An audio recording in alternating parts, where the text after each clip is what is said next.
Hello friends, welcome to I+.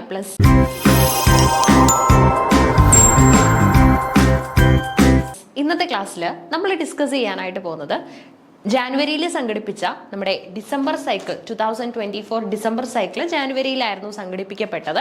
So ഒരു NET ഇംഗ്ലീഷിന്റെ question paper ആണ്. ഓക്കെ, അപ്പൊ ക്വസ്റ്റ്യൻ പേപ്പർ ഡിസ്കഷൻ നമ്മൾ എത്ര ക്വസ്റ്റ്യൻസിലാണ് എത്തി നിൽക്കുന്നത്? 81 ചോദ്യങ്ങൾ, 81 വരെയാണ് നമ്മൾ കംപ്ലീറ്റ് ചെയ്തിട്ടുള്ളത്. സോ 82ാമത്തെ ചോദ്യം മുതലുള്ള ക്വസ്റ്റ്യൻസ് ആയിരിക്കും ഇന്നത്തെ ക്ലാസ് മുതൽ ഡിസ്കസ് ചെയ്യുന്നത്. Okay, share. Who said the introduction of foreigners does not necessarily destroy the nation? They merge in. Okay, ആരാണ് ഇങ്ങനെ ഒരു അഭിപ്രായം വ്യക്തമാക്കിയത്? നോക്കിക്കോ, the introduction of foreigners does not necessarily destroy the nation, they merge in. അതായത് ഈ ഫോറിനേഴ്സിന്റെ വരവ് എന്ന് പറയുന്നത് ശരിക്കും നമ്മുടെ രാഷ്ട്രത്തിനെ ഡിസ്ട്രോയ് ചെയ്യുകയല്ല ചെയ്യുന്നത്, മെർജിൻ ചെയ്യുകയാണ്. എന്ന് പറഞ്ഞാൽ നമ്മുടെ കൾച്ചറും അവരുടെ കൾച്ചറും തമ്മിൽ മെർജിൻ ചെയ്യുകയാണ് ചെയ്യുന്നത് എന്ന് അഭിപ്രായപ്പെട്ടത് ആരാണ്? അപ്പൊ ഈ ഫോറിനേഴ്സ് എന്നൊക്കെയുള്ള പ്രയോഗങ്ങൾ മറ്റു രീതികളിലും നിങ്ങൾക്ക് കാണാനായിട്ട് സാധിക്കും. ഫോർ എക്സാമ്പിൾ, നിങ്ങൾ കൂടുതലായിട്ടും കാണാൻ പോകുന്നത് കൊളോണിയലൈസേഴ്സ് എന്നായിരിക്കും കേട്ടോ. കൊളോണിയലൈസേഴ്സ്. അതുപോലെ തന്നെ നിങ്ങൾ കാണാൻ സാധിക്കുന്ന മറ്റൊരു വാക്കാണ് കൊളോണിയലൈസ്ഡ് എന്ന് പറയുന്നത്. കൊളോണിയലൈസ്ഡ്. അപ്പൊ കൊളോണിയലൈസറും ഉണ്ട്, കൊളോണിയലൈസ്ഡും ഉണ്ട്. കൊളോണിയലൈസർ എന്ന് പറഞ്ഞു കഴിഞ്ഞാൽ ആരാണോ ഭരിക്കുന്നത് അവരെയാണ്, ഡോമിനന്റ് ആയിട്ട് നിൽക്കുന്നവരെയാണ് നമ്മൾ കൊളോണിയലൈസേഴ്സ് എന്ന് വിളിക്കുന്നത്. സബോർഡിനേറ്റ് ചെയ്ത് നിൽക്കുന്നവരെ നമ്മൾ വിളിക്കുന്നത് കൊളോണിയലൈസ്ഡ് എന്നാണ്. ഇതാണ് കൊളോണിയലൈസറും കൊളോണിയലൈസ്ഡും. സോ ഈ ഫോറിനേഴ്സിനെ എന്താണ്, they are not destroying the nation, they merge in എന്ന് അഭിപ്രായപ്പെട്ടത് ആരാണെന്നാണ് നമ്മുടെ ചോദ്യം. Frantz Fanon, Leopold Senghor, Sri Aurobindo, MK Gandhi, Mohandas Karamchandra Gandhi. Okay, Frantz Fanon, Leopold Senghor, Sri Aurobindo, MK Gandhi. ഇതിലേതാണ് നിങ്ങൾ ശരി ഉത്തരമായിട്ട് കൺസിഡർ ചെയ്യുന്നത്? പറഞ്ഞേ, ഇങ്ങനെ ഒരു സ്റ്റേറ്റ്മെന്റ് ആരുടെയാണ്? അധികം ആലോചിക്കാനില്ല, MK ഗാന്ധി കേട്ടോ. ഗാന്ധിജിയാണ് ഇങ്ങനെ ഒരു സ്റ്റേറ്റ്മെന്റ് വ്യക്തമാക്കിയത്. The introduction of foreigners does not destroy the nation, they merge in. Writing about India as the home to many religions, Gandhi says, India cannot cease to be one nation because people belonging to different religions live in it. The introduction of foreigners does not necessarily destroy the nation, they merge in it. അതായത് ഇദ്ദേഹം അഭിപ്രായം വ്യക്തമാക്കിയ കൂട്ടത്തിൽ പറഞ്ഞ ഒരു last statement ആണിത്. നോക്കിക്കേ, Gandhiji says India cannot cease to be one nation. India ഏതെങ്കിലും ഒരു മതസ്ഥരുടെ രാജ്യമാണെന്ന് പറയാൻ നമുക്ക് സാധിക്കില്ല. കാരണം നമ്മൾ ഇവിടെ ഫോളോ ചെയ്യുന്നതും നമ്മൾ ഇവിടെ ഇംപ്ലിമെന്റ് ചെയ്തിരിക്കുന്നതും യൂണിറ്റി ഇൻ ഡൈവേഴ്സിറ്റി ആണ്. നമ്മളിവിടെ എന്താണ് ഇംപ്ലിമെന്റ് ചെയ്തിട്ടുള്ളത്? യൂണിറ്റി ഇൻ ഡൈവേഴ്സിറ്റി ആണ്. വ്യത്യസ്ത മതസ്ഥർ ഒറ്റ മനസ്സോടുകൂടി ജീവിക്കുന്ന ഒരു നേഷൻ കൂടെയാണ് ഇന്ത്യ. സോ അതുകൊണ്ട് തന്നെ introduction of foreigners does not damage our nation, does not destroy our nation, they just merge in. അതായത് പലപ്പോഴും വേറെ ഗ്രൂപ്പുകൾ നമ്മുടെ രാജ്യത്തേക്ക് വരുമ്പോൾ ഉണ്ടാകുന്ന ഒരു പ്രശ്നം എന്ന് പറയുന്നത് കൾച്ചറിൽ തന്നെയായിരിക്കും, ഇല്ലേ? കൾച്ചർ വൈസ് നമുക്ക് ഒരു എക്കൾച്ചറേഷനും എൻകൾച്ചറേഷനും ഒക്കെ ഉണ്ടാവും. കാരണം കുറച്ച് ആൾക്കാർ അവരുടെ സ്വന്തം കൾച്ചർ മാത്രമേ ഫോളോ ചെയ്യൂ എന്നുള്ള പോളിസീസുമായിട്ട് നിൽക്കും. ബാക്കിയുള്ളവർ എന്ത് ചെയ്യും? വരുന്ന ആൾക്കാരുടെ കൾച്ചറിനോട് ഒരു ആകർഷം, ഒരു അട്രാക്ഷൻ തോന്നുകയാണെങ്കിൽ അവരത് ഫോളോ ചെയ്യാനായിട്ട് തുടങ്ങും. സോ അങ്ങനെയുള്ള പല കാര്യങ്ങളും നമുക്ക് കാണാൻ പറ്റും. ഫ്രാൻസ് ഫാനോൺ എന്ന റൈറ്റർ നമുക്ക് ഓപ്ഷനിൽ ഉണ്ടായിരുന്നു. ഒരു ഫ്രഞ്ച് ആഫ്രോ കരീബിയൻ സൈക്കാട്രിസ്റ്റ് ആണ് കേട്ടോ. ഫ്രഞ്ച് എന്ന് ഓർത്താൽ മതി. Okay, Frantz. Political philosopher and Marxist from French colony of Martinique. His works have become influential in the field of post-colonial studies, critical theory and Marxism. വ്യത്യസ്തമായിട്ടുള്ള മേഖലകളിൽ നമുക്ക് France Omar ഫാനോണിന്റെ contributions കാണാൻ പറ്റും. ആ കൂട്ടത്തിൽ ക്രിട്ടിക്കൽ തിയറി, മാർക്സിസവും പോസ്റ്റ് കൊളോണിയൽ സ്റ്റഡീസും ഒക്കെ തന്നെ ഉൾപ്പെട്ടിരിക്കുന്നു.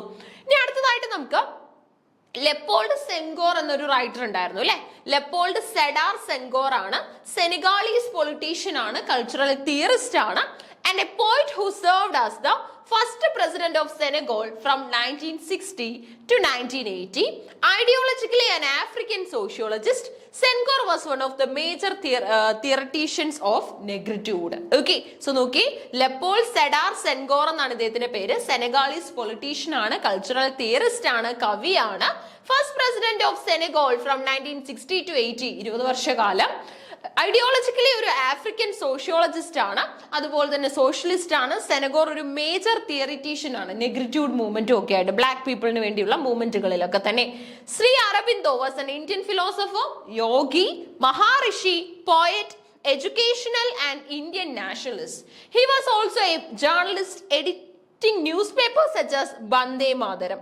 ഇതിലൊക്കെ ഉപരി ഇദ്ദേഹത്തിന്റെ ഏറ്റവും പോപ്പുലർ ആയിട്ടുള്ള കോൺട്രിബ്യൂഷൻ ആണ് ഹൈബ്രിഡിറ്റി എന്ന് പറയുന്നത്. ഓക്കെ, ഹൈബ്രിഡിറ്റി കൾച്ചറിൽ ഉണ്ടാവുന്ന ആ ഒരു ഡിവെലിംഗ്, അതിനെയാണ് ഹൈബ്രിഡിറ്റി എന്ന് പറയുന്നത്. ഈ ഒരു പോയിന്റ് പോപ്പുലറൈസ് ചെയ്തത് ആരാണെന്ന് ചോദിച്ചു കഴിഞ്ഞാൽ നമ്മുടെ അരബിന്ദോയാണ്. ഓക്കെ, സോ ഇതാണ് അരബിന്ദോയിൽ നിന്ന് മനസ്സിലാക്കേണ്ടത്. അതുപോലെ തന്നെ നമ്മുടെ സെങ്കോർ, ഇനി അതുപോലെ തന്നെ നമ്മുടെ ഫാനോൺ, അതുപോലെ തന്നെ നമ്മുടെ ഗാന്ധിജിയെ കുറിച്ച് അല്ലെങ്കിൽ MK ഗാന്ധിയെ കുറിച്ച് നമുക്ക് നമ്മുടേതായിട്ടുള്ള സ്റ്റേറ്റ്മെന്റ്സ് അറിയാം. കൂട്ടത്തിൽ ഇതൂടെ മനസ്സിലാക്കിക്കോളൂ. Introduction of foreigners does not necessarily damage the nation, they merge in എന്ന സ്റ്റേറ്റ്മെന്റ് MK ഗാന്ധിയുടേതാണ് കേട്ടോ. ഓക്കെ, സോ അത്രയും കാര്യങ്ങൾ ക്ലിയർ ആയിരിക്കണം. ഇനി നമുക്ക് 83ാമത്തെ ചോദ്യത്തിലേക്ക് പോവാം. നോക്കിക്കോ.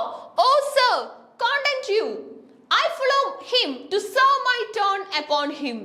We cannot all be masters, nor all masters cannot be truly followed. The above lines were spoken by which of the following characters? Okay, ഒരു പെർട്ടിക്കുലർ നാടകത്തിലെ ക്യാരക്ടർ പറഞ്ഞ ഒരു ഡയലോഗ് ആണിത്. Oh sir, content you, I follow him to serve my turn upon him. We cannot all be masters. എല്ലാവർക്കും കൂടെ masters ആവാനായിട്ട് പറ്റില്ല. അതേപോലെ തന്നെ nor all masters cannot be truly followed. എല്ലാ മാസ്റ്റേഴ്സിനോടും നമുക്കൊരു ഇൻസ്പിറേഷനും തോന്നില്ല. So for some rare ones we felt very much influenced. അല്ലെ, അവരോടൊരു യുണീക്ക് ഇൻസ്പിറേഷൻ നമുക്ക് തോന്നും. The above lines were spoken by which of the following characters? Rodrigo, Iago, Caliban, Cassio. Rodrigo, Iago, Caliban, Cassio. ആരാണ് ഇങ്ങനെ ഒരു statement പറഞ്ഞത്? Iago ആണ് കേട്ടോ. Iago ഏത് വർക്കിലെ ക്യാരക്ടർ ആണ്? ഇയാഗോ ഒരു വില്ലൻ ആണ്. ഒഥല്ലോ എന്ന നാടകത്തിൽ നമുക്ക് കാണാൻ സാധിക്കുന്ന ഒരു വില്ലൻ ആണ്. A villain is an antagonist who is involved in the crime and is able to manipulate the people through words. ഇല്ലേ, അതായത് ഒരു ട്രൈറ്റർ അല്ലെങ്കിൽ ഒരു നീചൻ എന്നൊക്കെയുള്ള വിശേഷണങ്ങളാണ് പലപ്പോഴും വില്ലൻ ഉണ്ടാവുന്നത്. നമ്മുടെ മെയിൻ ക്യാരക്ടറിന്, പ്രോട്ടഗോണിസ്റ്റിന് ഓപ്പോസിറ്റ് ആയിട്ട് നിൽക്കുന്ന ആളാണ് ഈ പറയുന്ന antagonist. Okay, of all the characters existing Shakespeare's literature, Iago is the most villainous. Okay, ഷേക്സ്പിയറിന്റെ വില്ലന്മാരിൽ അല്ലെങ്കിൽ ഷേക്സ്പിയർ ക്രിയേറ്റ് ചെയ്തിട്ടുള്ള നല്ല നല്ല നായകന്മാരും ഉണ്ട്, കപ്പിൾസ് ഉണ്ട്, അതുപോലെ തന്നെ വില്ലൻസ് ഉണ്ട്, അല്ലെ, പല കാറ്റഗറിയിൽ വരുന്ന ആൾക്കാരുണ്ട്. ഏറ്റവും മികച്ച വില്ലൻ അല്ലെങ്കിൽ ഏറ്റവും എന്താണ് ക്രൂരത നിറവേറ്റിയ വില്ലൻ ആരാണെന്ന് ചോദിച്ചു കഴിഞ്ഞാൽ ഒരുപക്ഷെ അത് ഇയാഗോ ആയിരിക്കും. കാരണം വിശ്വാസവഞ്ചനയാണ് ഇയാഗോ കാണിക്കുന്നത്, അല്ലെ. സോ നോക്കി, he is considered one of the most prolificates because he has no valid reasons for the chaos. He causes between Othello and Desdemona. ഇല്ലേ, ഒഥേല്ലോയും ഡെസ്ഡെമോണയും തമ്മിലുള്ള ഒരു കോൺഫ്ലിക്റ്റ് ശരിക്കും പറഞ്ഞാൽ ആരാ കൊണ്ടുവരുന്നത് അല്ലെങ്കിൽ ആരാണ് അത് ബൂസ്റ്റ് ചെയ്യുന്നതെന്ന് ചോദിച്ചു കഴിഞ്ഞാൽ ഇയാഗോ ആണ്, അല്ലെ. Without Iago, Othello's jealousy would have never weakened his confidence. Okay, ശരിക്കും നമ്മൾ ആദ്യം കാണുന്നത് നമ്മുടെ ഒഥല്ലോയെ സ്നേഹിക്കുന്ന അല്ലെങ്കിൽ ഒഥല്ലോയുടെ ഒരു വിശ്വസ്തനായിട്ടാണ് നമ്മൾ ഇയാഗോയെ കാണുന്നത്. എന്നാൽ തൻ്റെതായിട്ടുള്ള വെൽ പ്ലാൻഡ് ആയിട്ടുള്ള ഒരു എന്താണ് നാടകവുമായിട്ട് അല്ലെങ്കിൽ ഉള്ള ഒരു ചിട്ടപ്പെടുത്തിയ ഒരു എന്താണ് പകയുമായിട്ട് വന്ന ആളായിരുന്നു ഇയാഗോ, അല്ലെ. ഒഥല്ലോയെ നശിപ്പിക്കാനായിട്ട് വന്ന ആളായിരുന്നു ആരെന്ന് പറയുന്നത്? ഇയാഗോ എന്ന് പറയുന്നത്. ഓക്കെ, സോ അതാണ് അദ്ദേഹത്തിന്റെ പ്രത്യേകത. Iago is indirectly responsible for the death of Othello, Desdemona and Rodrigo. മൂന്ന് കഥാപാത്രങ്ങളുടെ ഡെത്തിന് എന്താണ് ഇൻഡയറക്ട്ലി റെസ്പോൺസിബിൾ ആയിട്ടുള്ള ഒരു വ്യക്തി കൂടെയാണ് ഇയാഗോ. ഒഥല്ലോയും ഡെസ്ഡെമോണയും റോഡ്രിഗോയും ഒക്കെ മരിക്കാനുള്ള കാരണക്കാരനാണ്. Every act in Othello contains an evil plot set by Iago. Okay, അപ്പൊ ഇയാഗോ സെറ്റ് ചെയ്തിട്ടുള്ള ഒരു ഇവിൽ പ്ലോട്ട് എല്ലാ രംഗങ്ങളിലും നമുക്ക് കാണാൻ പറ്റും. It is ironic because throughout the play he is known as Honest Iago. Okay, അപ്പൊ നാടകം മുഴുവൻ ഇദ്ദേഹം അറിയപ്പെടുന്നത് ഹോണസ്റ്റ് ഇയാഗോ എന്ന, ഒരു തെറ്റും ചെയ്യാത്ത നല്ലവനായിട്ടുള്ള ഇയാഗോ എന്നുള്ള ലേബലിലാണ് അറിയപ്പെടുന്നത്. എന്നാൽ ഇയാഗോയുടെ കൈവശമുള്ള മോശമായ സ്വഭാവങ്ങളെല്ലാം തന്നെ നാടകം കാണുന്ന കാണികൾക്ക് വ്യക്തമാണ്. റോഡ്രിഗോ എന്നൊരു കഥാപാത്രം നമുക്കുണ്ട്. ഒരു ഫൂളിഷ് ആൻഡ് ഗലബിൾ ക്യാരക്ടർ ആണ്. His love for Desdemona makes him vulnerable. And Iago easily manipulates him into helping enact his revenge against Othello. Okay, അതായത് എല്ലാ ആൾക്കാരെയും കൂടുതലായിട്ട് ആ ഒരു ക്രൈം ചെയ്യാനായിട്ട് ബൂസ്റ്റ് ചെയ്യുന്ന അല്ലെങ്കിൽ സ്ക്രൂ കയറ്റി കൊടുക്കുന്ന ആൾക്കാരെന്നൊക്കെ നമ്മൾ പറയും അല്ലേ? അങ്ങനെ ഒരു നേച്ചറാണ് ഇയാഗോയ്ക്കുള്ളത്. എല്ലാ ആൾക്കാരുടെയും ഇടയിൽ ഡിസ്പ്യൂട്ട്സും പ്രോബ്ലംസും ക്രിയേറ്റ് ചെയ്യാനായിട്ട് ആഗ്രഹിക്കുന്ന ഒരാളാണ് ഇയാഗോ. ഇനി അടുത്തതായിട്ട് നമുക്ക് ഓപ്ഷനിൽ ഉണ്ടായിരുന്നത് കാലിബൺ എന്ന കഥാപാത്രമാണ്. ഓക്കെ, കാലിബണെ നിങ്ങൾ ഓർക്കുന്നുണ്ടാവും. Caliban is the Shubhuvan, son of a sea witch Syrox. He's an important character in William Shakespeare's play The Tempest. ഒരു ഐലൻഡുമായിട്ട് ബന്ധപ്പെട്ട ഐലൻഡിൽ നടക്കുന്ന വളരെ വ്യത്യസ്തമായിട്ടുള്ള അനുഭവങ്ങളൊക്കെ പങ്കുവെക്കുന്ന ഒരു നാടകമാണ്. കോമഡി കൂടെയാണ്, റൊമാൻറ്റിക് കോമഡി കൂടെയാണ് ടെമ്പസ്റ്റ്. ആ ടെമ്പസ്റ്റിൽ നമുക്ക് കാണാൻ സാധിക്കുന്ന ഒരു കഥാപാത്രമാണ് കാലിബൺ കേട്ടോ. കാലിബൺ ആരാന്ന് ചോദിച്ചു കഴിഞ്ഞാൽ നമ്മുടെ സൈക്കോറാക്സിന്റെ മകനാണ് കേട്ടോ, son of the sea which. അടുത്തത് നമ്മുടെ Michael Casio or simply Cassio is the fictional character in Shakespeare's Othello. The source of the character is the 1565 tale Un Capitano Moro by Cinthio. Cassio is unnamed in Cinthio but referred to as the squadron leader. Okay, അപ്പോൾ ശരിക്കും പറഞ്ഞാൽ നമ്മുടെ ഷേക്സ്പിയറിന് കേഷ്യോ എന്ന കഥാപാത്രത്തിനെ സൃഷ്ടിക്കാനായിട്ടുള്ള പ്രചോദനം എന്ന് പറയുന്നത് അൺ ക്യാപിറ്റാനോ മോറോ എന്ന സിന്ധിയയുടെ ഒരു വർക്ക് ആയിരുന്നു. അതിന് അടുത്തതായിട്ട് നമുക്ക് മൈക്കിൾ കേഷ്യോ ഒരു ടാലന്റഡ്, ലൈക്കബിൾ, ഫ്രണ്ട്ലി മാൻ ആണ്. Named lieutenant in Othello's army. In Act 1 of the play, he is devoted to Othello, his general. Okay, ഒഥല്ലോയോട് വളരെയധികം എന്താണ് ആദരവും അതുപോലെ തന്നെ സ്നേഹവും നന്ദിയും ഒക്കെ ഉണ്ടായിരുന്ന ഒരാളായിരുന്നു Cassio. Okay, and he brings messages, travels ahead of Othello and Desdemona and watches out for his commander and friend. Okay, ഡെസ്ഡെമോണയുടെയും അതുപോലെ തന്നെ ഒഥല്ലോയുടെയും ഒക്കെ വെൽഫെയറിന് വേണ്ടി നിന്നിരുന്ന ഒരു കഥാപാത്രം കൂടെയായിരുന്നു കേഷ്യോ. അപ്പൊ മികച്ച ഒരുപാട് കഥാപാത്രങ്ങൾ വന്നിട്ടുള്ള ഒരു നാടകമാണ് ഒഥല്ലോ. ഇതിനകത്തില് നമുക്ക് കാലിബൺ എന്ന കഥാപാത്രത്തിനെ കാണാൻ പറ്റും. കാലിബൺ എന്ന കഥാപാത്രം ശരിക്കും നമ്മുടെ ടെമ്പസ്റ്റിൽ നിന്നുള്ളതാണ്. വില്യം ഷേക്സ്പിയറിന്റെ തന്നെ നാടകമായിട്ടുള്ള ടെമ്പസ്റ്റിൽ നിന്ന് ഉള്ളതാണ്. ഓക്കെ, ശരി, അപ്പൊ ഇതിന്റെ ആൻസർ നമുക്കൊന്ന് നോക്കാം. ഓ സർ കോണ്ടന്റ് യു എന്ന ലൈൻസ് സ്റ്റാർട്ട് ചെയ്യുന്നത് ഒഥല്ലോ എന്ന നാടകത്തിലാണ്. ഈ ഡയലോഗ് ആരാണ് പറഞ്ഞതെന്ന് ചോദിച്ചു കഴിഞ്ഞാൽ ഇയാഗോ എന്ന വില്യൻ ക്യാരക്ടറാണ് ഈ ഒരു ഡയലോഗ് പ്രസന്റ് ചെയ്യുന്നത്. ഓക്കെ, നാടകത്തില്. അടുത്തത് 84. Which of the following statements given below are true? ഈ തന്നിട്ടുള്ളതിൽ ശരിയായിട്ടുള്ള പ്രസ്താവനകൾ തിരഞ്ഞെടുക്കണം. അതാണ് നമ്മുടെ responsibility. The Center for Contemporary Cultural Studies, okay, CCCS എന്ന് പറയും, CCCS was established in Berkeley in 1960. ബെർക്കലിയിൽ 1960 സ്ഥാപിതമായതാണ് CCCS എന്നാണ് പറയുന്നത്. Jürgen Habermas traces the rise of the public sphere to the rise of print culture. Okay, അപ്പോൾ public സ്പിയറിന്റെ റൈസിലൂടെ നമ്മുടെ ഹെബർമാസ് ഉദ്ദേശിച്ചത് print കൾച്ചറിന്റെ development ആണെന്നാണ് രണ്ടാമത്തെ statement പറയുന്നത്. Paul Gilroy introduce the concept of the black Atlantic. Black Atlantic എന്ന സിദ്ധാന്തം അല്ലെങ്കിൽ എന്ന സ്റ്റേറ്റ്മെന്റ് നമ്മുടെ പോൾ ഗിൽറോയുമായി ബന്ധപ്പെട്ടതാണെന്നാണ് പറയുന്നത്. Adorno praises the alien nature of avant-garde modernist art such as the atonal music of Schoenberg. Chutnification was a term used by Edward Soja. Okay, ഇതാണ് ചുവടെ തന്നിട്ടുള്ള 5 സ്റ്റേറ്റ്മെന്റുകൾ എന്ന് പറയുന്നത്. ഇതിനകത്ത് കറക്റ്റ് ആയിട്ടുള്ള സ്റ്റേറ്റ്മെന്റുകൾ ഉണ്ടെങ്കിൽ അതിനെ പിക്ക് ചെയ്യുക, കറക്റ്റ് ആയിട്ടുള്ള സ്റ്റേറ്റ്മെന്റ്സിനെ പിക്ക് ചെയ്യുക. ഓക്കെ, അപ്പം CCCS ആയിട്ട് ബേസ് ചെയ്ത ഒരു സ്റ്റേറ്റ്മെന്റ് നമ്മുടെ ഹെബർമാസ്, അതുപോലെ തന്നെ നമ്മുടെ ബ്ലാക്ക് അറ്റ്ലാന്റിക് പോൾ ഗിൽറോയുടെ ആണെന്നാണ് പറഞ്ഞിട്ടുള്ളത്. അതുപോലെ തന്നെ അഡോണോ praises the alien nature of avant-garde modernist art such as atonal music of Schoenberg. Okay, അതായത് മോഡേണിസ്റ്റ് മൂവ്മെന്റുകൾ വന്നതിന്റെ ഭാഗമായിട്ട് നമ്മുടെ അഡോണോ അടക്കമുള്ള ഒരുപാട് ആൾക്കാർ പോപ്പുലർ ആയിട്ടുള്ള ഒരുപാട് കാര്യങ്ങൾ പോപ്പുലറൈസ് ചെയ്ത ഒരു പ്രസ്താവനയാണ് അവിടെ പറയുന്നത്.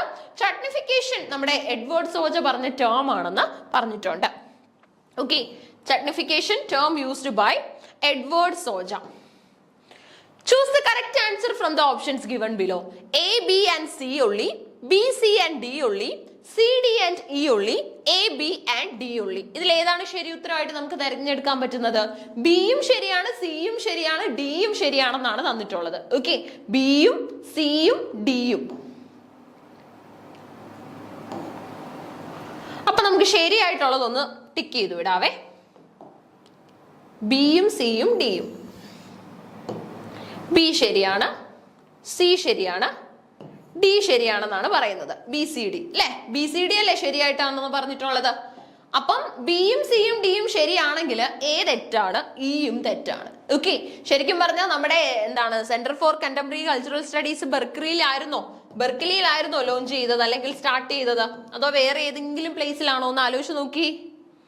Centre for Contemporary Cultural studies ഒരു റിസർച്ച് സെന്റർ ആണ്. അത് നമ്മുടെ ബിർമിംഗ്ഹാം യൂണിവേഴ്സിറ്റിയുമായിട്ട് അറ്റാച്ച് ചെയ്ത്, ഇംഗ്ലണ്ടിലെ ബിർമിംഗ്ഹാം യൂണിവേഴ്സിറ്റിയിലായിട്ട് അറ്റാച്ച് ചെയ്തായിരുന്നു പ്രവർത്തിച്ചു വരുന്നത്. Okay, centre for Contemporary Cultural studies, okay, CCCS was A research centre at the university of Birmingham, England.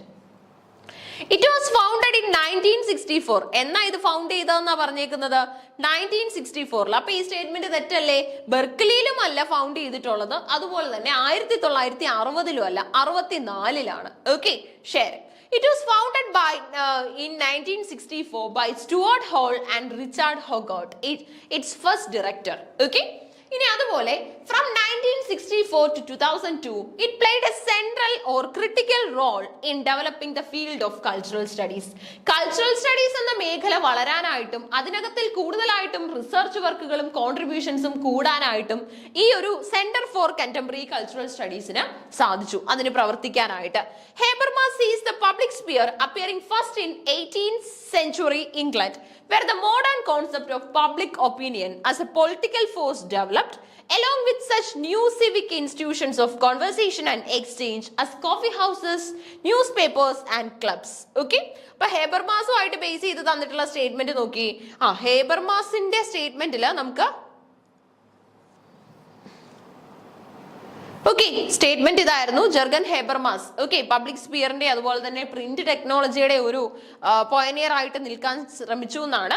But Habermas sees the public sphere appearing first in 18th century England, where the modern concept of public opinion as a political force developed. Okay, അതുപോലെ തന്നെ നമുക്കറിയാം ഈ coffee ഹൗസുകളും news പേപ്പറുകളും ക്ലബുകളും ഒക്കെ തന്നെ, അതായത് നമ്മുടെ ഈ ടീ സ്റ്റോൾ കൾച്ചർ ഉണ്ടല്ലോ ശരിക്കും നമ്മുടെ ഇന്ത്യയുടെ. ഓക്കെ, നമുക്കറിയാം നമ്മൾ പല സിനിമകളിലും അതുപോലെ തന്നെ മലയാളം മൂവിയൊക്കെ എടുത്തു കഴിഞ്ഞാൽ ഒരു ചായക്കട ഉണ്ടാവും. ആ ചായക്കടയായിട്ട് ബന്ധപ്പെട്ടിട്ട് എല്ലാ ദിക്കുകളിൽ നിന്നും ആൾക്കാർ അവിടെ വരാറുണ്ടാവും.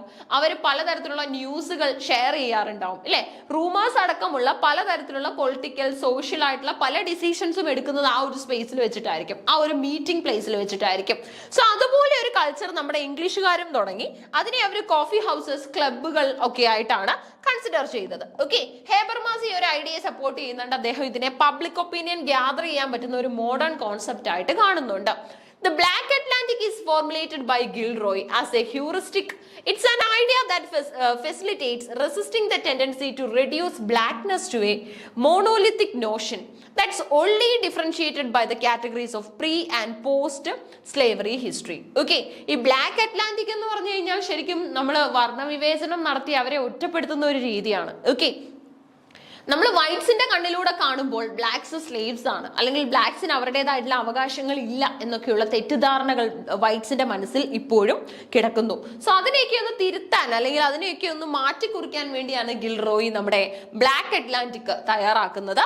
അതുപോലെ തന്നെ the term Black Atlantic comes from the English sociologist and cultural studies scholar Paul Gilroy. Okay, Paul ഗിൽറോയിൽ നിന്നാണ് ശരിക്കും നമുക്ക് ഈ ഒരു ടേം വരുന്നത്, പോൾ ഗിൽറോയ്. ഓക്കെ, അപ്പൊ ഇവിടെ നമുക്ക് തന്നിട്ടുള്ളതിൽ ഉണ്ടോ എന്ന് ശ്രദ്ധിക്കണം. നമ്മുടെ പോൾ ഗിൽറോയുടെ ഐഡിയാസ് നമുക്ക് ഇവിടെ കാണാനായിട്ട് സാധിക്കും. ഓക്കെ, സോ ബ്ലാക്ക് അറ്റ്ലാന്റിക് എന്ന ഐഡിയ വളരെ ഇമ്പോർട്ടന്റ് ആണ്, വളരെ ഇമ്പോർട്ടന്റ് ആയിട്ടുള്ള പോൾ ഗിൽറോയ് പറഞ്ഞിട്ടുള്ള ഐഡിയ ആണ്. മൂന്നാമത്തെ സ്റ്റേറ്റ്മെന്റ് ഒന്ന് നോക്കിക്കഴിഞ്ഞാൽ നിങ്ങൾക്ക് അത് കാണാനായിട്ട് സാധിക്കും. അപ്പൊ ഹേബർമാസ് പബ്ലിക് ഒപ്പീനിയനെ കുറിച്ച് പറഞ്ഞിട്ടുണ്ട്, പബ്ലിക് സ്പിയറിനെ കുറിച്ച് പറഞ്ഞിട്ടുണ്ട്. പോൾ ഗിൽറോയ് ബ്ലാക്ക് അറ്റ്ലാന്റിക്കിനെ കുറിച്ച് പറഞ്ഞിട്ടുണ്ട്. അഡോണോ സ്റ്റേറ്റ്മെന്റ് ആണ് ഇനി നമുക്ക് ചെക്ക് ചെയ്യാനുള്ളത്. ഓക്കെ, അഡോണോയുടെ സ്റ്റേറ്റ്മെന്റിലെ ഒരു ക്ലാരിറ്റി നമുക്ക് ചെക്ക് ചെയ്യാം. ഓക്കെ, ഇനി അതുപോലെ തന്നെ നമ്മുടെ ഗിൽറോയ് പല കൾച്ചേഴ്സിനെ കുറിച്ച് African American British Caribbean and positioned itself as a counter culture to western modernity. Okay, western മോഡേണിറ്റിക്ക് ഓപ്പോസിറ്റ് ആയിട്ടുള്ള ഒരു കൾച്ചർ ആയിട്ടാണ് ബ്ലാക്ക് അറ്റ്ലാന്റിക്കിനെ പറയുന്നത്. Theodor Adorno was of the foremost continental philosophers of 20th century and Adorno's theories on music usually involve the unconscious. The material or the formal arrangement of the music served as examples of how one would order or arrange musical reality within a form. Rushdie coined the term chutnification. Okay, so നമ്മുടെ തിയോഡോ അഡോർണോയുടെ statement മ്യൂസിക്കുമായിട്ട് club ചെയ്തിട്ട് അദ്ദേഹം കൾച്ചറിനെയും മ്യൂസിക്കിനെയും club ചെയ്യുന്ന രീതിയെ കുറിച്ചാണ് പറയുന്നത്. Involve unconscious. The material or the formal arrangement of music served as an example of how one would arrange musical reality within a form. ഓരോ ചുറ്റുപാടിനും അനുയോജ്യമായിട്ടുള്ള music, ഇപ്പൊ നമ്മൾ പറയും ഓരോ ആക്ടിനും ഓരോ സീനിനും ഓരോ സിറ്റുവേഷനും അനുയോജ്യമായിട്ടുള്ള ബാക്ക്ഗ്രൗണ്ട് മ്യൂസിക്കുകളും അതുപോലെ തന്നെ ലിറിക്സ് ഉള്ള മ്യൂസിക്കുകളും ഒക്കെ അവൈലബിൾ ആണ് അല്ലെ. സോ അങ്ങനെ ഒരു പോയിന്റിനെ കുറിച്ച് അല്ലെങ്കിൽ നമ്മുടെ മെറ്റീരിയൽ സൊസൈറ്റിയെ മ്യൂസിക്കുമായിട്ടും കൾച്ചറുമായിട്ടും ക്ലബ് ചെയ്യുന്ന രീതിയെ കുറിച്ചാണ് അഡോർണോ പറയുന്നത്. ഇനി അതുപോലെ തന്നെ chutnification. Okay, chutnification term coined by റഷ്ഡിയുടെ മിഡ് നൈറ്റ് ചിൽഡ്രനിലാണ് ശരിക്കും നമുക്ക് ഈ ചട്നിഫിക്കേഷൻ കാണാൻ പറ്റുന്നത്. ഓക്കെ, സ്റ്റേറ്റ്മെന്റിൽ തന്നിട്ടുള്ളത് എന്താണ്? ആരുമായിട്ട് ചേർന്നാണ് ചട്നിഫിക്കേഷൻ? എഡ്വേർഡ് സോജ. അപ്പൊ അത് തെറ്റാണ്. അവിടെ നമുക്ക് റഷ്ഡി ആയിരുന്നുവെങ്കിൽ ശരി ഉത്തരവായിട്ട് പരിഗണിക്കായിരുന്നു. പക്ഷെ റഷ്ഡി അല്ല തന്നിട്ടുള്ളത്, എഡ്വേർഡ് സോജായാണ്. സോ അതുകൊണ്ട് തന്നെ അത് തെറ്റുത്തരാണ് അല്ലെ. സോ നമുക്ക് എയും ഇയും തെറ്റാണെന്ന് മനസ്സിലാക്കാൻ പറ്റും. Rushdie coin the word chutnification in the book to describe the adoption of Indian elements into the English language or culture. അതായത് പലപ്പോഴും നമ്മുടെ ഇന്ത്യൻ കൾച്ചർ, ഇന്ത്യൻ എലമെന്റ്സ്, അതുപോലെ തന്നെ ഇന്ത്യൻ ഹൈബ്രിഡിറ്റി, ഇന്ത്യൻ ലാംഗ്വേജ്, ഇതിനെയൊക്കെ കൺസിഡർ ചെയ്തിട്ടുള്ള നറേഷനാണ് നമുക്ക് ചട്നിഫിക്കേഷൻ എന്ന കോൺസെപ്റ്റിലൂടെ മനസ്സിലാക്കാൻ പറ്റുന്നത്. റഷ്ഡിയാണ് അതിന്റെ ആള്. The language of Midnight Children allows Indian English to take center stage by dramatizing and highlighting each character's idiosyncratic Indianisms. Okay, ശരിക്കും പറഞ്ഞാൽ നമുക്ക് കൊളോക്കിയൽ ആയിട്ട് അല്ലെങ്കിൽ നമ്മുടേതായിട്ടുള്ള അവതരണ രീതികളിലൊക്കെ തന്നെ ഈ ഒരു ഇന്ത്യൻനെസ് വന്നു പോകും. A chutney is a source for a dry base originating from the Indian subcontinent. Okay, ഈ ചട്നി എന്ന പ്രയോഗം തന്നെ ഇന്ത്യൻ സബ് കോണ്ടിനെന്റിൽ നിന്നുള്ളതാണ്. അതാണ് പിന്നീട് നമ്മളൊരു മിക്സ് അല്ലെങ്കിൽ ഒരു പേസ്റ്റ് ഫോം എന്നുള്ള രീതിയിൽ നമ്മൾ കൺസിഡർ ചെയ്തത്. ഇവിടെ നമ്മുടെ റഷ്ഡി എന്താണ് ചട്നിഫിക്കേഷൻ എന്നതുകൊണ്ട് ഉദ്ദേശിക്കുന്നതെന്ന് ചോദിച്ചു കഴിഞ്ഞാൽ ബ്ലെൻഡിങ് ആണ് കേട്ടോ. റഷ്ഡി ഇവിടെ ഓപ്പൺ ആയിട്ട് തന്നെ പറയുന്നുണ്ട് adoption of Indian elements into English language or culture. ശരിക്കും നമ്മളൊരു മിക്സപ്പ് നടത്തുന്ന മിക്സ് മസാല ലിറ്ററേച്ചർ എന്നൊക്കെ പറയത്തില്ലേ, പല കാര്യങ്ങളും മിക്സ് ചെയ്തിട്ടുള്ള ലിറ്ററേച്ചർ, ആ ഒരു പ്രോസസ്സ് തന്നെയാണ് ചട്നിഫിക്കേഷൻ. ഓക്കെ, ശരി. അപ്പൊ അതിനെല്ലാം ഉത്തരം കണ്ടുപിടിക്കാൻ പറ്റി. ബിയും സിയും ഡിയുമാണ് ശരിയായിട്ടുള്ള സ്റ്റേറ്റ്മെന്റുകൾ ഏത് ക്വസ്റ്റിനെ സംബന്ധിച്ചിടത്തോളം? 84ാമത്തെ ക്വസ്റ്റിനെ സംബന്ധിച്ചിടത്തോളം. Which among the following does not fall in the category of a revenge tragedy? ഈ കൂട്ടത്തിൽ റിവെഞ്ച് ട്രാജഡി എന്ന കാറ്റഗറിയിൽ ഉൾപ്പെടുത്താൻ സാധിക്കാത്തത് ഡസ് നോട്ട് ഫോൾ എന്നാ പറഞ്ഞിട്ടുള്ളത്. ഓക്കെ, റിവെഞ്ച് ട്രാജഡി എന്ന കാറ്റഗറിയിൽ ഉൾപ്പെടുത്താൻ സാധിക്കാത്ത നാടകം ഏതാണ്? The Spanish Tragedy, the Jew of Malta, Hamlet, Cymbeline. Okay, ഈ കൂട്ടത്തിൽ നമുക്ക് നമ്മുടെ റിവെഞ്ച് ട്രാജഡി എന്ന കാറ്റഗറിയിൽ ഉൾപ്പെടുത്താൻ സാധിക്കാത്തത് സ്പാനിഷ് ട്രാജഡി, ജൂ ഓഫ് മാൾട്ട, ഹാംലെറ്റ്, സിംബലിൻ. ഓക്കെ, ശരി ഉത്തരം വരുന്നത് സിംബലിൻ ആണ്. ബാക്കിയൊക്കെ തന്നെ നമുക്ക് ആ പേരുകളിൽ നിന്ന് തന്നെ മനസ്സിലാക്കാനായിട്ട് സാധിക്കും. ഇമ്പോർട്ടന്റ് ആയിട്ടുള്ള ട്രാജഡികളാണ് കേട്ടോ. എന്നാൽ സിംബലൈൻ ഒരു ട്രാജഡി ആണോ എന്ന് ചോദിച്ചാൽ ട്രാജഡി അല്ല, കോമഡി ആണോ എന്ന് ചോദിച്ചാൽ കോമഡി അല്ല. റിവെഞ്ച് ട്രാജഡി കാറ്റഗറിയിൽ നമുക്ക് ഉൾപ്പെടുത്താൻ പറ്റില്ല. William Shakespeare's Cymbeline is considered as Shakespeare's romance, but it has elements of both comedy and tragedy. Okay, ശരിക്കും ഇതൊരു റൊമാൻസ് ആണ്, പക്ഷെ കോമഡിയുടെയും ട്രാജഡിയുടെയും ആയിട്ടുള്ള എലമെന്റ്സ് ഇതിനകത്ത് വരുന്നുണ്ട്. Cymbeline also known as the tragedy of Cymbeline or Cymbeline, King of Britain. Okay, അപ്പോൾ Cymbelineന്റെ പേര് നോക്കി ആ ഒരു വർക്കിന്റെ Cymbeline is also known as the tragedy of Cymbeline or Cymbeline, King of Britain, a play by William Shakespeare set in the ancient Britain based on the legends that formed part of matter of Britain concerning the early historical Celtic British king Cynobelin. Okay, ശരിക്കും പറഞ്ഞാൽ ഒരു പഴയകാല British king ആയിട്ടുള്ള സിനോബെലിൻ എന്ന കിങ്ങിന്റെ ലൈഫുമായിട്ട് base ചെയ്തിട്ടുള്ള narration ആണ് സിംബലൈനിൽ നമുക്ക് കാണാനായിട്ട് സാധിക്കുന്നത്. അപ്പൊ സിംബലൈൻ എന്ന വർക്കിൽ നമുക്ക് കാണാനായിട്ട് സാധിക്കുന്നത് പഴയകാല ബ്രിട്ടീഷ് കിങ് ആയിട്ടുള്ള നമ്മുടെ ക്യുനോബെലിൻ എന്ന കിങ്ങിന്റെ ലൈഫാണ്. ഓക്കെ, സോ സിംബലൈനകത്തിൽ നമുക്ക് ട്രാജഡിയും കോമഡിയും കാണാനായിട്ട് സാധിക്കും. റിവെഞ്ച് ട്രാജഡി എന്ന് പറയാനായിട്ട് പറ്റില്ല. സോ അതുകൊണ്ട് തന്നെ തന്ന കൂട്ടത്തിൽ റിവെഞ്ച് ട്രാജഡി അല്ലാത്തത് സിംബലൈൻ തന്നെയാണ്, ഒരു റൊമാൻസ് ആണ്. ഓക്കെ, അടുത്തതായിട്ട് നമുക്ക് സ്പാനിഷ് ട്രാജഡി ആണുള്ളത്. സ്പാനിഷ് ട്രാജഡിയുടെ സബ് ടൈറ്റിൽ ചോദിക്കും കേട്ടോ, അതൊന്ന് നോക്കി വെച്ചോണേ. Spanish Tragedy, the Spanish Tragedy or Hieronimo is mad again എന്നാണ്. ഹൈറോണിമോ എന്ന വ്യക്തി തന്റെ മകനെ കൊലപ്പെടുത്തിയ ആൾക്കാർക്കൊക്കെ എതിരെ റിവെഞ്ച് ചെയ്യാനായിട്ട് പോകുന്നതും അദ്ദേഹത്തിന് വലിയൊരു സൈക്കോളജിക്കൽ ക്രൈസിസ് ഉണ്ടായി ആകപ്പാടെ മൈൻഡ് കൺട്രോളിൽ നിന്ന് പോകുന്ന ഒരു അവസ്ഥയൊക്കെയാണ് നമുക്ക് കാണാൻ പറ്റുന്നത്. ഹൈറോണിമോ ഇസ് മാഡ് അഗെയിൻ ഒരു എലിസബത്തിയൻ ട്രാജഡിയാണ്. എഴുതിയത് തോമസ് കിഡ് ആണ്. Between 1582 and 92. ഓക്കെ, 1582 അതുപോലെ തന്നെ 92 ഇടയിൽ എഴുതിയ ഫേമസ് ആയിട്ടുള്ള ഒരു ട്രാജഡിയാണ് സ്പാനിഷ് ട്രാജഡി. ഓക്കെ, അതിന്റെ ഒരു ടൈറ്റിൽ വരുന്നത്, സബ് ടൈറ്റിൽ വരുന്നത് ഹൈറോണിമോ ഇസ് മാഡ് എഗൈൻ എന്നാണ് കേട്ടോ. തോമസ് കിഡിന്റെ ആണ്. Highly popular and influential in its time, the Spanish tragedy established a new genre in English theatre, the revenge play or revenge tragedy. Okay, but revenge tragedy ഏതാണെന്ന് ചോദിച്ചു കഴിഞ്ഞാൽ without any doubt നമുക്ക് പറയാനായിട്ട് സാധിക്കും അത് Spanish tragedy ആണ് കേട്ടോ. Spanish tragedy അല്ലെങ്കിൽ ഹൈറോണിമോ ഇസ് മാഡ് അഗെയിൻ എന്ന വർക്കാണ് റിവെഞ്ച് ട്രാജഡി കാറ്റഗറിയിൽ നമുക്ക് ഉൾപ്പെടുത്താനായിട്ട് സാധിക്കുന്ന വർക്ക്. റിവെഞ്ച് ട്രാജഡി അല്ലെങ്കിൽ റിവെഞ്ച് പ്ലേ ആണെന്ന് പറയാൻ പറ്റും. The Jew of Malta is a play by Christopher Marlowe. ഇനി അടുത്തതായിട്ട് നമുക്ക് ഓപ്ഷനിലുള്ളത് ജൂ ഓഫ് മാൾട്ടയാണ്. അത് ക്രിസ്റ്റഫർ മാർലോയുടെ വർക്കാണ്. Written in 1589 or 1590. 1589-90 കാലഘട്ടത്തിലുള്ള വർക്കാണ്. The plot primarily revolves around a Maltese Jewish merchant named Barabas. Okay, അപ്പൊ ശരിക്കും പറഞ്ഞാൽ ജൂ ഓഫ് മാൾട്ടയിലെ മെയിൻ കഥാപാത്രം ആരാണെന്ന് ചോദിച്ചു കഴിഞ്ഞാൽ ബാരാബാസ് എന്ന് പറയുന്ന ഒരു കഥാപാത്രം. ആരാണെന്ന് ചോദിച്ചാൽ ഒരു മാൾട്ടീസ് ജൂയിഷ് മെർച്ചന്റ്. ഓക്കെ, ഒരു വ്യാപാരിയാണ് ഈ ബാരാമാസ്.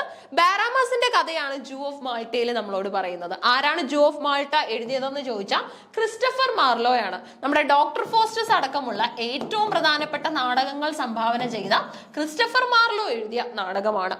The tragedy of Hamlet, Prince of Denmark. Okay, മുഴുവൻ ടൈറ്റിൽ ഇങ്ങനെയാണ്. നമ്മൾ ഈ ഒരു ബിഗ് ടൈറ്റിലാണ് ഷോർട്ടൺ ചെയ്ത് ഹാംലെറ്റ് എന്ന് പറയുന്നത്. അപ്പൊ ഈ ഹാംലെറ്റ് എന്ന വർക്കിന്റെ പ്രത്യേകത എന്താണ്? ഇംഗ്ലീഷിലുള്ള ഏറ്റവും ലെങ്തി ആയിട്ടുള്ള നാടകം ഏതാണെന്ന് ചോദിച്ചാൽ അതിന്റെ ഉത്തരം ഹാംലെറ്റ് ആണ്. ഓക്കെ, വില്യം ഷേക്സ്പിയറിന്റെ ഹാംലെറ്റ് ആണ് ഏറ്റവും മികച്ച അല്ലെങ്കിൽ ഏറ്റവും മികച്ച ദുരന്ത നാടകം. അതുപോലെ തന്നെ ഏറ്റവും ലെങ്തി ആയിട്ടുള്ള ഒരു ഫിലിമിന്റെ ഡ്യൂറേഷനിലുള്ള ലെങ്തി ആയിട്ടുള്ള നാടകം. Shortened as Hamlet is a tragedy written by William Shakespeare sometimes between 1599 and 1601. It is Shakespeare's longest play. Shakespeare എഴുതിയ നാടകങ്ങളിൽ വെച്ചിട്ട് ഏറ്റവും വലിയ നാടകം ഹാംലെറ്റ്. ഓക്കെ, അപ്പൊ ഇത്രയും കാര്യങ്ങൾ കൃത്യമായിട്ട് മനസ്സിലാക്കി വെക്കണം. അപ്പൊ ഒരുപാട് ഇമ്പോർട്ടന്റ് ആയിട്ടുള്ള ഐഡിയാസ് നമുക്ക് ഈ ഒരു ക്വസ്റ്റ്യനിൽ നിന്ന് തന്നെ കിട്ടുമായിരുന്നു. മികച്ച ഒരു കൂട്ടം പ്ലേസ് നമുക്ക് പഠിക്കാനായിട്ട് സാധിച്ചു. സ്പാനിഷ് ട്രാജഡി തോമസ് കിഡിന്റെ ആണ്. ജൂ ഓഫ് മാൾട്ട ആരുടേതാണെന്ന് ചോദിച്ചു കഴിഞ്ഞാൽ നമ്മുടെ ക്രിസ്റ്റഫർ മാർലോയുടെയാണ്. ഹാംലെറ്റ് ഷേക്സ്പിയറിന്റെ ആണ്. സിംബലൈനും നമ്മുടെ ഷേക്സ്പിയറിന്റെ ഏറ്റവും മികച്ച ഒരു റൊമാൻസ് ആണ്. ഓക്കെ, അപ്പൊ ക്വസ്റ്റ്യനിലോട്ട് ഒന്ന് തിരിച്ചു വന്നേ. Which among the following does not fall in the category of revenge tragedy? ഉത്തരം വരുന്നത് സിംബലൈൻ ആണ്. ഓക്കെ, അപ്പൊ നമ്മൾ 85 വരെ ക്വസ്റ്റ്യൻസ് കംപ്ലീറ്റ് ചെയ്തിട്ടുണ്ട്. റിമൈനിങ് ക്വസ്റ്റ്യൻസ് നിങ്ങൾക്ക് അടുത്ത വീഡിയോയിൽ പ്രതീക്ഷിക്കാം. Thank you.